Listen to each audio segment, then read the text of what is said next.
Halo teman-teman semua, kembali lagi bersama gue Teore, di mana di video kali ini gue pengen share terkait dengan pikiran gue terkait dengan saham yang lagi trending nih belakangan ini yang baru mau IPO, yaitu saham CDIA.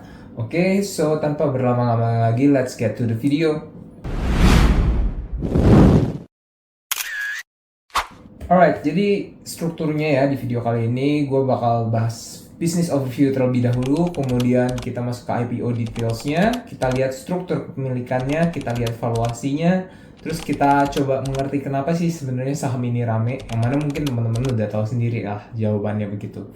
Nanti kita akan bahas lebih mendalam dan apa yang bakal saya lakuin nih supaya kira-kira apakah kita perlu masuk atau enggak gitu ya. Oke, pertama-tama langsung masuk ke bisnis overview-nya dulu. So, CDIA ini dia ada 4 pilar, teman-teman. Yang pertama pilar energi. Nah, di pilar energi ini dia ada PLTGU, pembangkit listrik tenaga gas uap ya. Terus ada PLTS, tenaga surya, ada jaringan interkoneksi, ada jaringan distribusi juga. Selanjutnya dia juga memiliki pilar logistik, yang mana fungsinya adalah buat transport petrokimia, gas, dan juga minyak bumi. Yang mana ini mungkin service nge-serve Chandra Asri juga begitu ya, teman-teman, petrokimianya dia. Kemudian dia ada transportnya, itu ada jasa antar pulau, ada angkutan laut, ada ekspor impor, dan ada jasa kepabeanan dan juga ada jasa pergudangan di logistik ini. Kemudian pilar yang ketiga adalah pelabuhan dan penyimpanan, di mana dia ada service bongkar muat barang, storage, tank rental, dan juga jetty.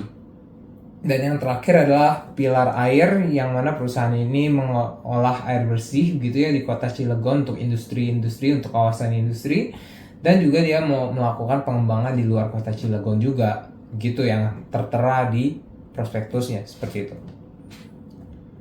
Dan kalau misalkan kita lihat dari sisi IPO detailsnya, nah ini udah dijabarin.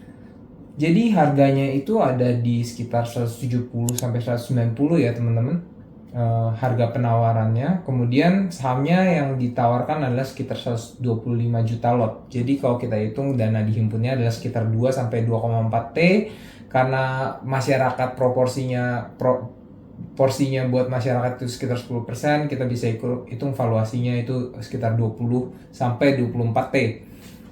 Nah, kemudian dia tanggal pentingnya begitu ya. Tanggal pentingnya book buildingnya udah lewat 19 sampai 24 Juni. Penawaran umumnya sekitar 2 sampai 4 Juli nanti, semoga nggak terlambat gitu. Kemudian listing date-nya ada di 8 Juli. Jadi penawaran umumnya besok, semoga teman-teman nggak terlambat, semoga teman-teman bisa ikut. Oke?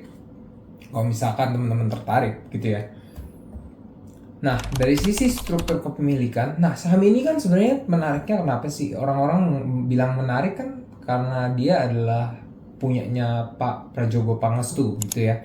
Nah, Pak Prajogo Pangestu tuh punya berapa persen sih sebenarnya dari CDIA ini? Nah, jadi di sini saya jabarkan struktur kepemilikannya. Kita dapat melihat kalau Chandra Daya Investasi atau CDIA ini sebenarnya dia dimiliki oleh Chandra Asri sama Phoenix Power BV. Yang mana Chandra Asri punya 60%, Phoenix Power BV punya 30%, dan masyarakat nanti punya 10%. Nah, Pak Prayogo Pangestu sendiri punyanya melalui si Chandra Asri, teman-teman. Prayogo Pangestu punya Chandra Asri sekitar 5%, dan satu lagi dari Barito Pacific yang juga punya Chandra Asri begitu. Jadi Barito Pacific punya 34% dari Chandra Asri, kemudian Pak Prayogo Pangestu punya sekitar 71% dari Barito Pacific.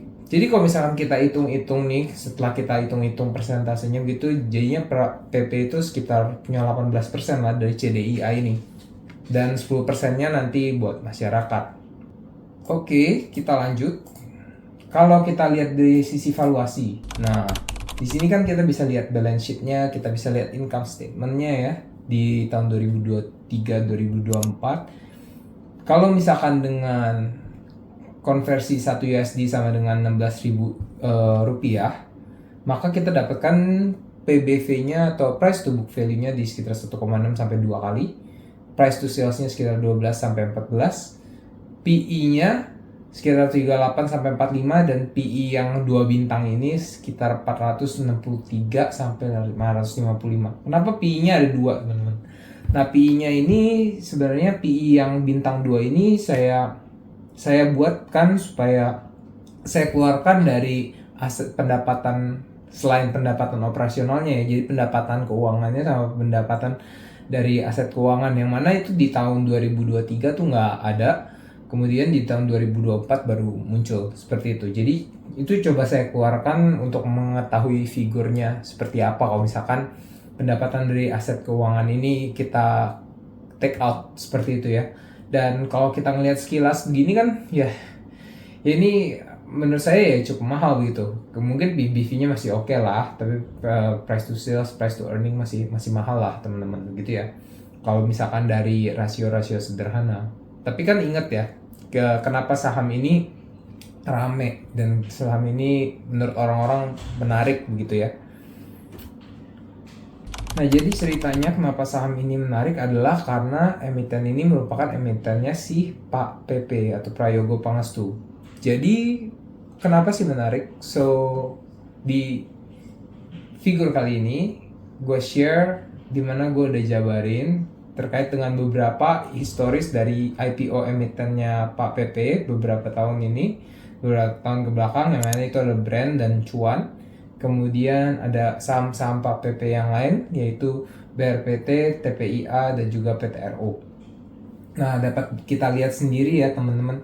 Di sini itu kalau CDIA dari valuasi secara price, maksudnya secara valuasi dibandingin dengan saham-saham Pak PP yang lain sih sebenarnya ya dibilang mahal juga enggak begitu ya teman-teman. Dari price to book value-nya, price to sales-nya, ya kira-kira ya saham-saham Pak PP emang secara umum memang divaluasi emang tinggi-tinggi begitu. Jadi seolah-olah ini janjian ya masuk akal untuk kategorinya Pak PP begitu ya. Kalau teman-teman mau menganggap dan menginterpretasikan ini seperti itu ya tidak masalah begitu ya. Nah, tapi alasan yang paling menariknya adalah karena kalau misalkan teman-teman lihat historis dari beberapa emiten IPO-nya Pak PP di masa lalu, kayak Brand, kayak Cuan.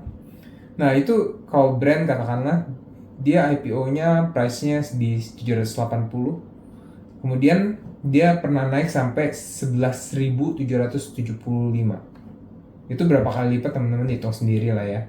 Dan Cuan juga teman-teman, Cuan salah satu emitennya Pak PP juga, dia pernah naik dari 220 sampai 14.400-an. Nah, sekarang CDIA ditawarin di 190, kira-kira bisa naik seberapa kali lipat nih gitu. Kalau misalkan kita lihat dari market cap sendiri ya, perusahaan-perusahaannya ada yang nyampe 100T begitu ya.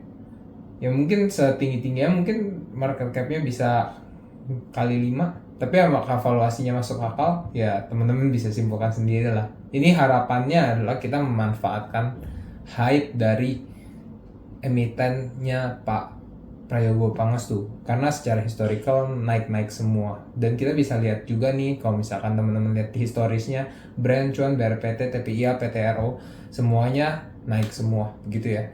Jadi inilah yang buat situasi di market ini cukup hype terkait dengan IPO CDIA ini seperti itu. Oke, so last terkait dengan apa yang bakal aku lakuin. Jujur saham-saham yang fundamentalnya mahal kayak gini sebenarnya bukan gaya mainnya aku begitu, tapi aku mau coba masuk sih. Aku mau coba masuk untuk yang kali ini untuk pengalaman juga gitu, sama kita lihat aja nanti dapat berapa jadi berapa. Karena kalau misalkan teman-teman katakanlah masuk banyak tapi yang ngantri IPO-nya rame gitu, ya kita mungkin nggak dapat jatah sama sekali juga teman-teman gitu ya. So ya kita cobain aja lah, kita lihat nanti kita dapat berapa gitu ya. Nanti aku akan update lah kalau misalkan teman-teman penasaran gitu. Oke, so sekian dulu untuk video kali ini. Teman-teman tertarik atau enggak terkait dengan saham CDIA ini, teman-teman boleh tulis di kolom komentar, boleh diskusi. See you guys on the next video. Bye-bye.